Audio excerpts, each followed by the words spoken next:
don't think it is in that higher pick worthiness. For now, let's have a quick look at the battleground and see where we're going for this game number 4. Good guys, map choice. They are taking us to the Towers of Doom. Towers of Doom. All right. Abathur's pretty good here. Chromie is quite decent here as well. Definitely a possible pick for Blakidney. It's important to be able to interrupt the altars to stop the channel of those core shots. Direct attacks on the core are not possible, so games generally tend to go longer. You won't have a 10-minute game here. This is a really good Chromie map, and what it also is a really good Abathur map. Yep. Would either of these teams be willing to take it up? Potentially leftovers, stealing a bit of a Polska strategy. They have been known to run it in the past as well. Same with good guys.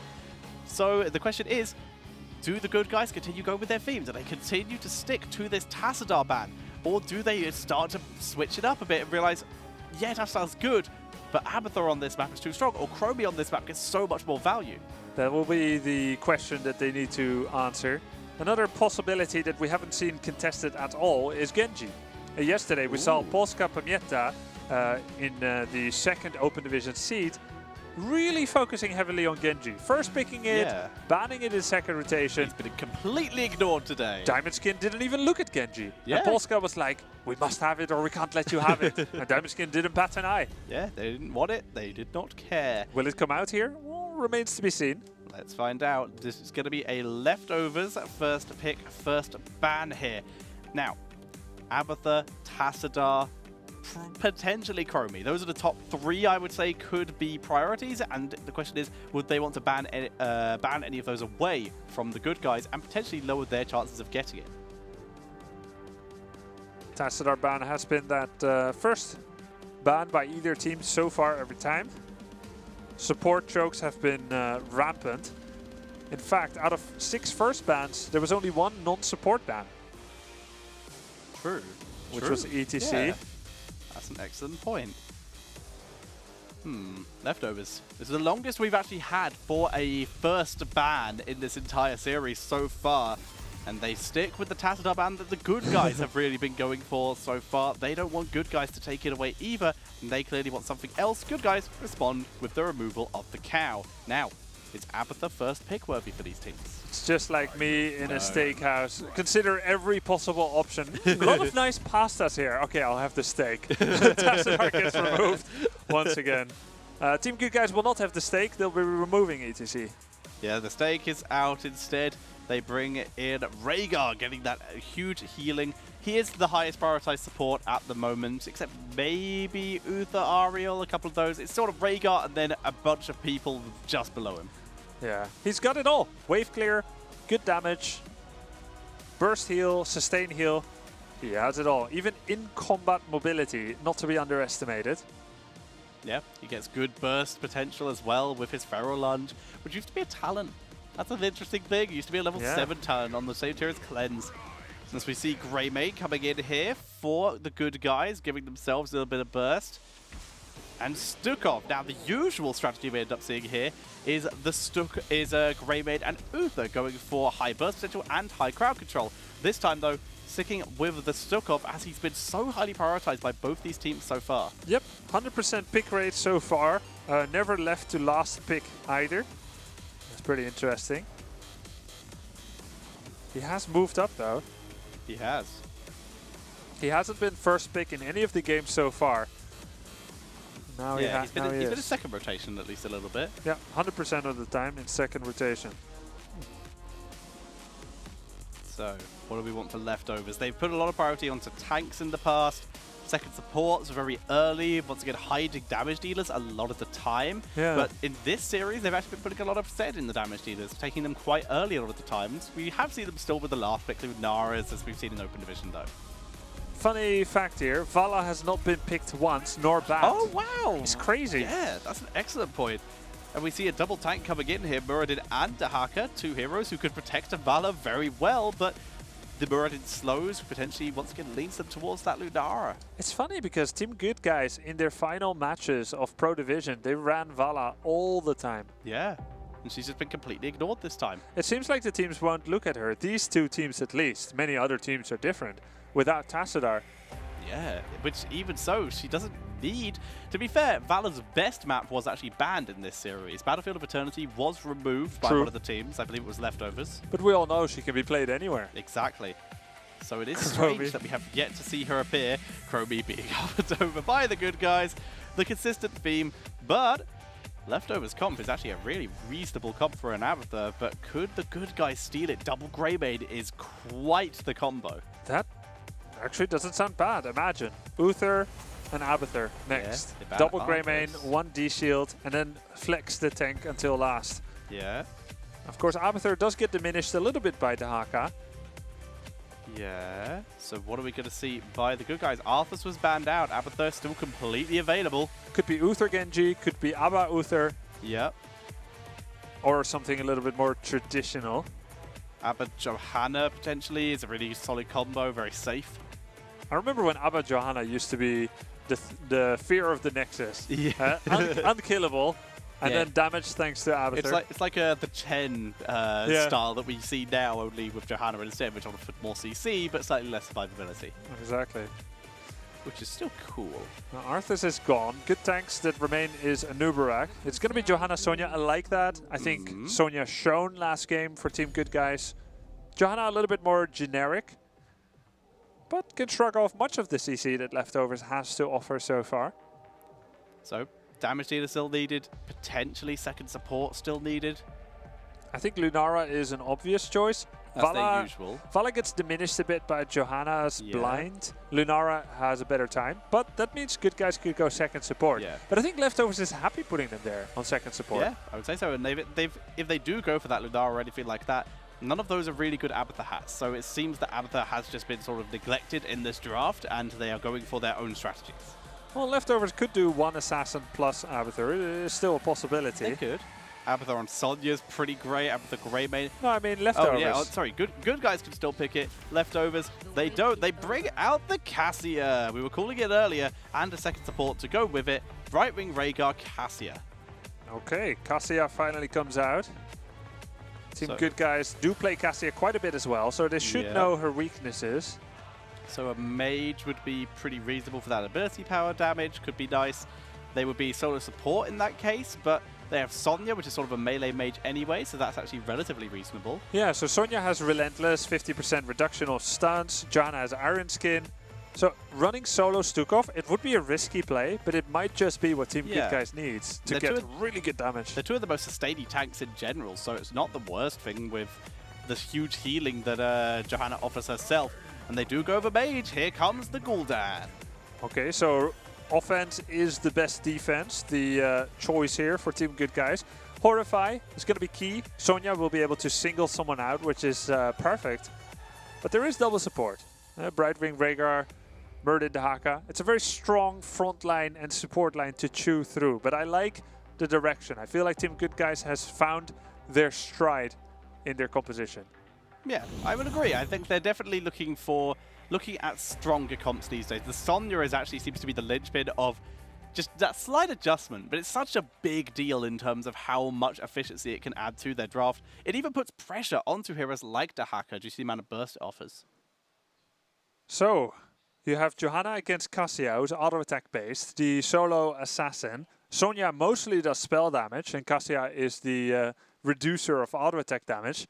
Altogether, not a bad draft for Team Good Guys at all. We could be looking at the tiebreaker here if they play it well. Potentially. Reminded though, guys, this is a best of 7. It is currently 2-1 in favor of Leftovers, so they need 2 victories to qualify for HGC Pro Division, whereas Good Guys, they still need 3 games to bring it back. Oh no, it's 2. They need 3, it is right. I'm remembering. Certainly, yes. Yeah. So yes, they need 3 games to hold their HGC positions. So still plenty of games to come today. Towers of Doom, the first altar phase will be 3. Who can make order out of this chaos will remain to be seen. We've got the game ready and passed, so we'll be jumping in just a few seconds. Yeah. Towers of Doom is a map where you cannot attack the core directly. Both cores have 40 HP, and you'll shoot 4 shots per altar that you channel. And there's going to be altars very regularly. There's many other ways to damage the core as well. Exactly. Those altar shots do change by the amount of bell towers you own. Let's see it though, guys, as we are heading into game number 4 of the European Crucible. And we're going to be starting off with the introduction of the Team Good Guys. Spawning on the left-hand side, they're starting to make a comeback. Kronaz on that Stukov. It is going to be BKB on the Johanna. It is Zay3 with Greymane, Antihero with Sonya, and it is finally going to be Raid Boss with Gul'dan. And they are the good guys. And on the right, in the red, Lauber on Muradin. We've got Linked on Greymane. And we've got the assassin John Paul Diva, formerly known as Hotsys, better to most of you. Blikitni on Brightwing and Poti Boss on Dahaka. They are team leftovers. Spine Launcher once again. Consistent themes for a lot of these heroes that we are seeing coming in. We see the Echo Corruption, the not Mending Strikes, War Paint, that's the name of that talent. And Brightwing with the teleport cooldown reduction. Reminder, we're playing on the Kel'Thuzad patch, so you can see at the top of your screen. And Brightwing, this is the patch where she actually shields herself when she teleports in with the phase shield too, so she can get some crazy value out of that. Yeah, she probably won't be taking Cleanse because Rhaegar will have Cleanse. Rhaegar's alternative to Cleanse aren't that great. Blood and Thunder, 2 seconds cooldown reduction on all abilities if you go for the Ghost Wolf Bite. It's certainly nice, but Cleanse is an easy pick for him. And let's not even talk about Totemic Projection. Oh, yes. Being able to move your totem once.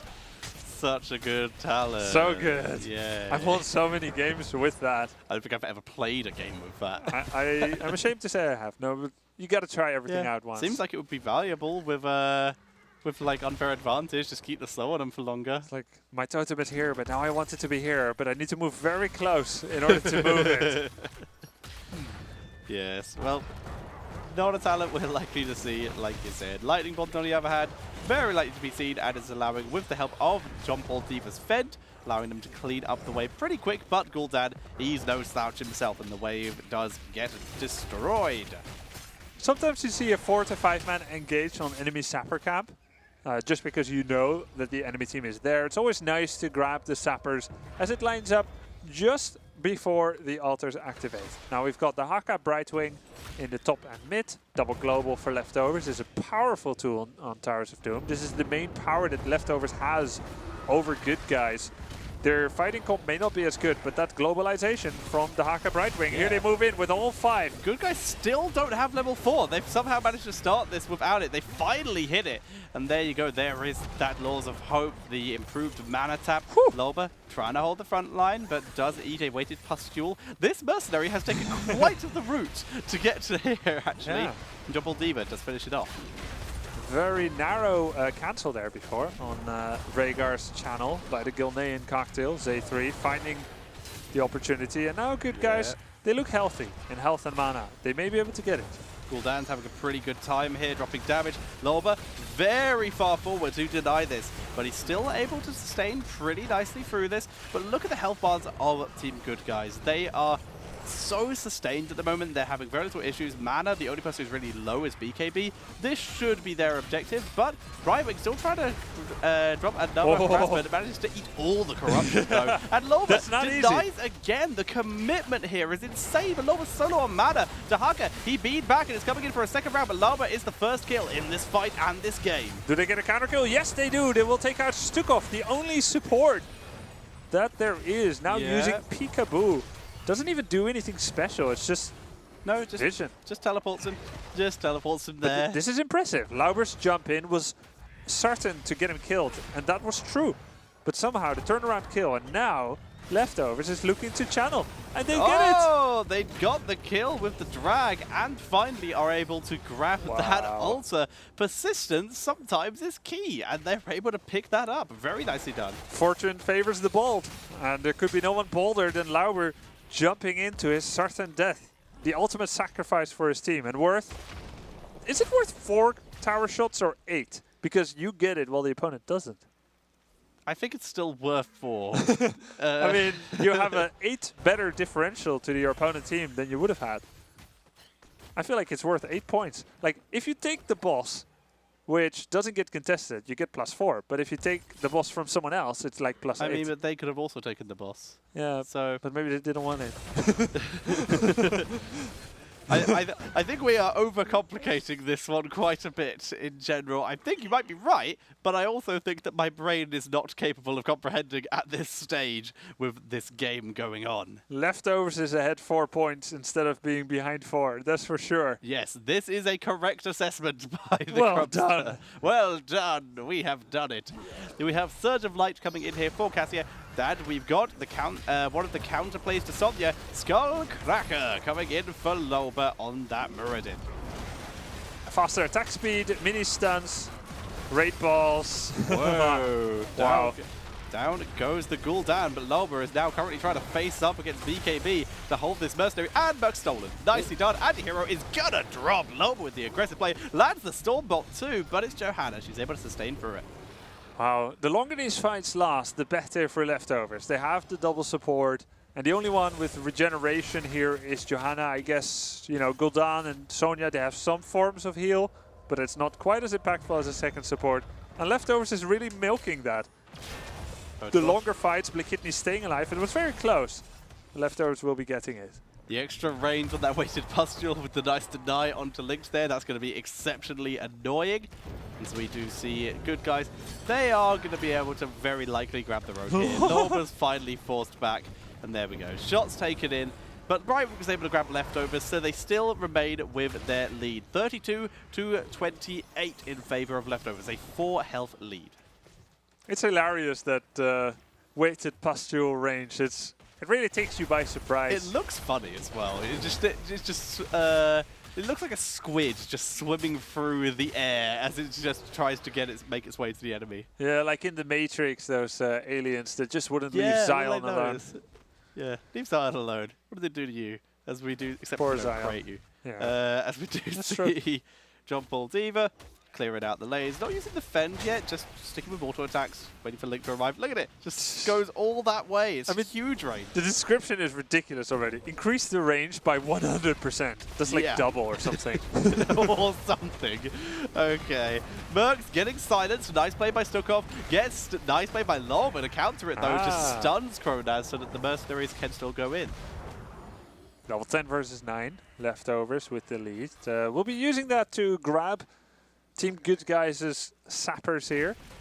And that will be the beginning of taking down that fort. We'll put it at about 40% if Good Guys doesn't stop it. They want to take down that tower fast so sapper isn't wasted. But unfortunately, just short. The one damage blow up. And the second one currently being held by the silence, and it will get killed off by the minions. Well done here. Team Good Guys closing in on their own level 10. Anti-hero! His third death. Very unfortunate here. Well done, Potiboss. Potiboss doing a great job on this Dahaka, as level 10 is now hit by the good guys. Good guys though. Bless Shield, Flaming Swipe, Horrify. And we're gonna let's see another weighted pustule, harassment, and scout onto Loba as Blakidney drops shields onto John Paul Diva. The objective has yet to spawn here, so that might have been a bit premature to burn the shield, but it will come back quite quickly as long as Blakidney keeps healing people. Linked. Drops a healing totem. Yeah, of course. So long range. Good denial. Here comes BKB. He's got the flashlight ready for another one. And this will force a bit more of a passive play. Dahaka can tunnel down if he is needed. And we're seeing Leftovers. Sonya has leap. Oh, yes, she does. But yeah, Leftovers are moving back to the strategy they ran the last time we were down here, and that is play passive and just out-sustain the opponents. A lot of damage on Anti-Hero already. Lauber doing a great job.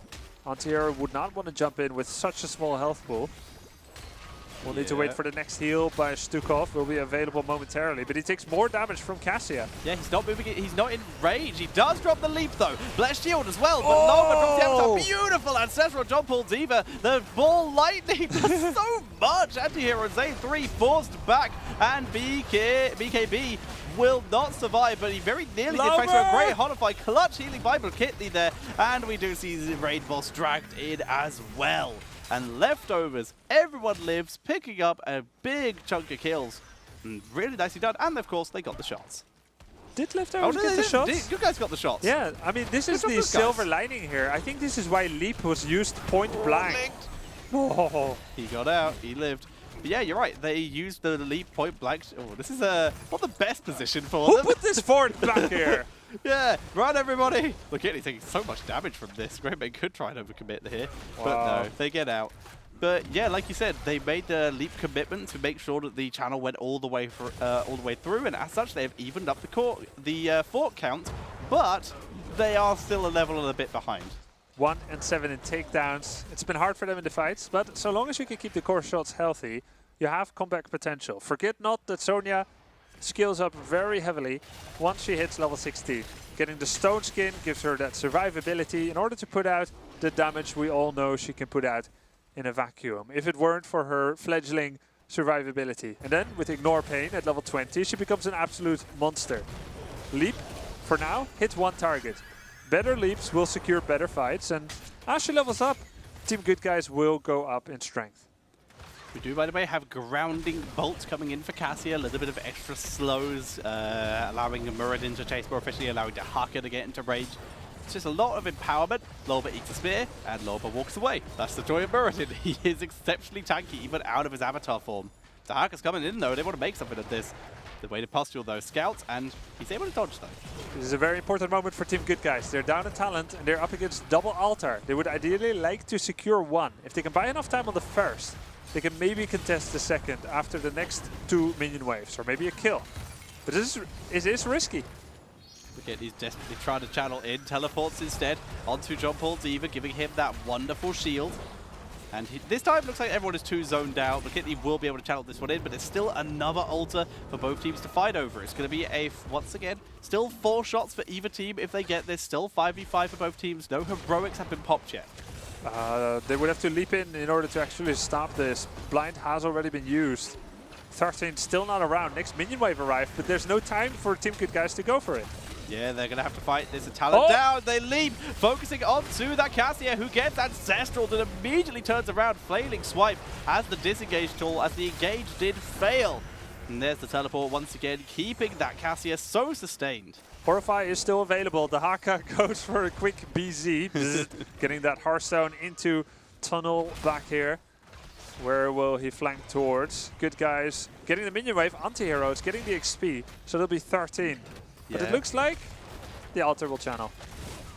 Yep, they get the shots. Not can they get anything else out of this? Horrify is used. Cassie is so far out of position. Drops the ball lightning. Actually goes down though, dropping in some decent damage. Emerald's Wind is used. It looks like it's a full disengage. Coming out of leftovers. They take the altar but lose the Cassia. Well, not bad. Nice Horrify. Putting Cassia in that little alleyway there, completely isolated. Ancestral wasn't available. Cleanse probably still out from the leap that happened previously. And now with a small little map control lead for Team Good Guys, as Cassia is dead, the sole assassin. They can use it, and they use it gratefully. Going for the bottom fort and creating extra space on the map. Down goes that bell tower. It is going to be an inconvenience for leftovers to take it back due to the fact that Cassia really, really solid in terms of team fights. Not the best hero in terms of sieging. She can't exactly use charged strikes onto a fort. Yeah, no longer. No at longer. Release, yes, but no longer. And either way, it never added damage on structures anyway. Exactly. So we're seeing Muradin currently taking shots. Leaked just before the silence gets him, and as such is able to back up. And corruption quest for raid balls, 39 out of 40. Oh, so close. Just hit it now. Now. Oh, do it. It's still on the 2-second cooldown. He just used it on the jumping Muradin, but it should be back. If he gets it. Nope. Oh, yes. Oh, we got it. Yep. Nice. There we go. So John Paul D with the shield tanks most of the poison damage, though, so it's not so bad. But good protection coming out here from the Good Guys. Holding on to this bottom bell tower can be such a big deal, and some of the deciding factors usually on this map. Leftovers currently have a talent advantage here.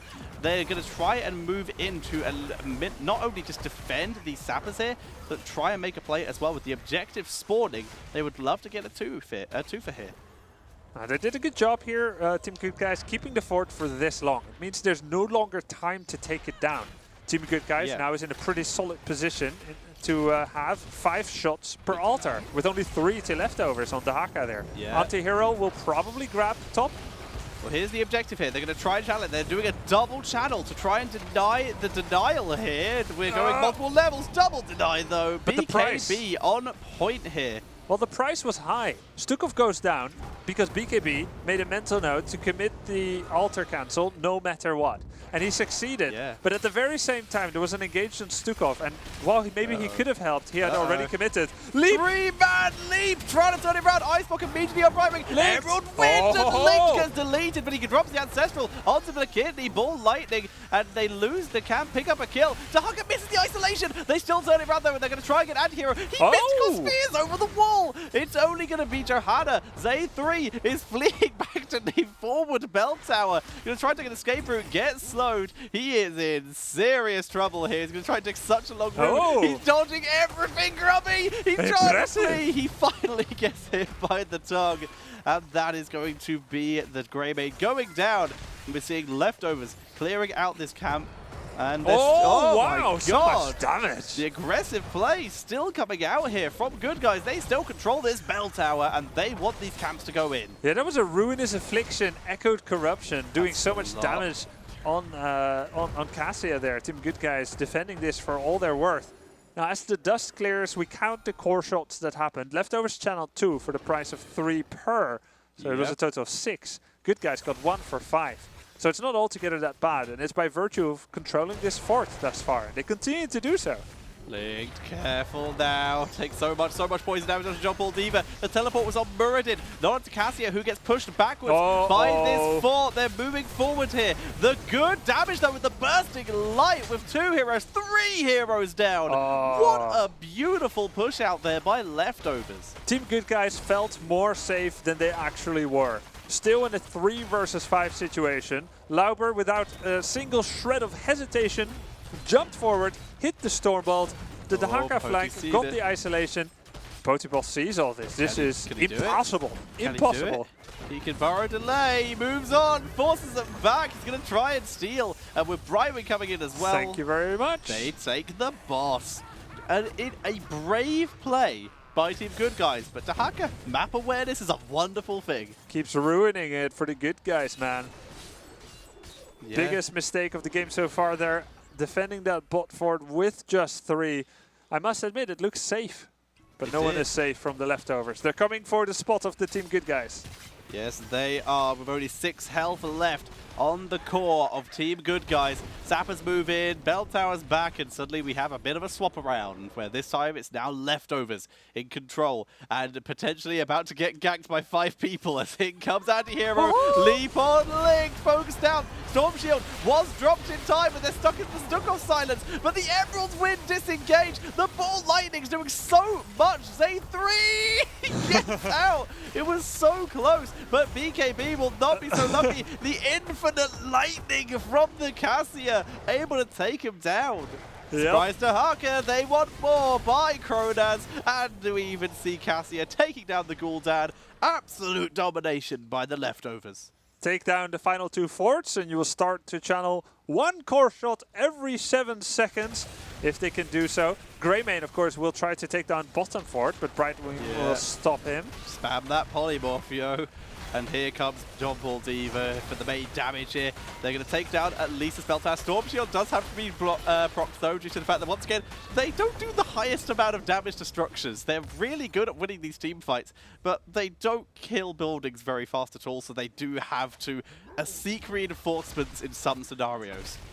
Infinite Ball Lightning, such a cool ability. It's so good. The bounce will never stop so long as Cassia herself or enemy allies are near. And then, of course, every bounce also reduces its cooldown by 3 seconds. Yeah, so the base cooldown of 60. Oh, no, it's not lethal. Yeah, it is lethal. It's exactly 6. If they get the channel, which they are channeling, she leaps, spear, gets the interrupt, max range. But in the meantime, her team's dying. Down goes Johanna.